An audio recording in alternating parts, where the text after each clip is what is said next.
समस्त साथियों को नमो बुद्धाय जय भीम। साथियों, आज मैं आपके बीच में वो बात रखना चाह रहा हूँ जो बात आपको पहले से पता है, लेकिन उस बात को आप जानते हुए भी अनजाने का काम कर रहे हैं। साथियों, जैसे क्रोध, आदमी का जीवन क्रोध पर टिका हुआ है। वह कुछ भी काम करे, करने से पहले क्रोध उस पर हावी हो जाता है। क्या आपको ये अच्छा लगता है कि क्रोध आना चाहिए?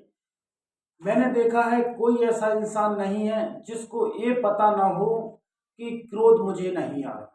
क्रोध आने से पहले उसको पता चल जाता है कि क्रोध उस पर हावी होने वाला है। आज क्रोध की वजह से कई साथी, कई परिवार, कई दोस्त टूट चुके हैं।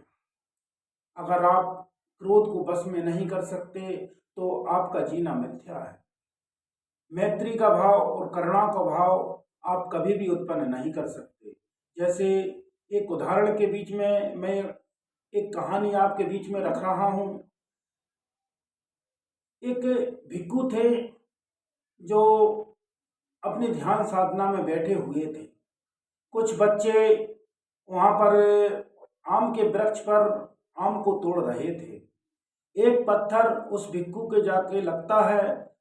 जब बच्चों ने ये देखा कि जो पत्थर भिक्षु यहाँ पर जो भी व्यक्ति बैठा है उसके लग गया है, तो बच्चों ने डरकर वहाँ से भाग गए। जब घर जाकर उन्होंने अपने से बड़े लोगों को बताया तो बड़े लोगों ने जाकर देखा। जब वहाँ पे आए जहाँ पर भिक्षु बैठे थे तो भिक्षु को देखकर भिक्षु मतलब इतने रोए, करुणा कर रोए।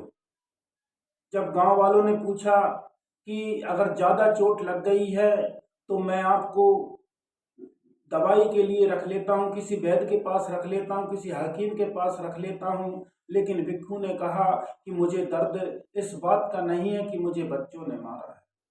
साथियों, तथागत गौतम बुद्ध की देशना को कहते हुए एक तुलसी रामचरितमानस में एक तुलसीदास जी की चौपाई है कि तुलसी संत स्वयं तरु फूलहि फरहि पर हेत और एतते ये पाहन हनत उत्ते बेफल दे। साथियों, भिक्षु इसलिए रो रहे थे कि जब बच्चे आम के वृक्ष को पत्थर मार रहे थे तो पत्थर के बदले में उन बच्चों को वृक्ष आम दे रहा था। और भिक्षु कह रहे थे कि हे तथागत, हे ईश्वर, तूने मुझे इस काबिल नहीं बनाया कि मैं इन बच्चों को पत्थर के बदले में कुछ दे सकूं।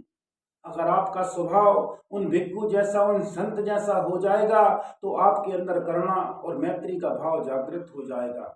और करुणा और मैत्री अगर आपके अंदर है तो कभी भी आपको क्रोध नहीं आएगा।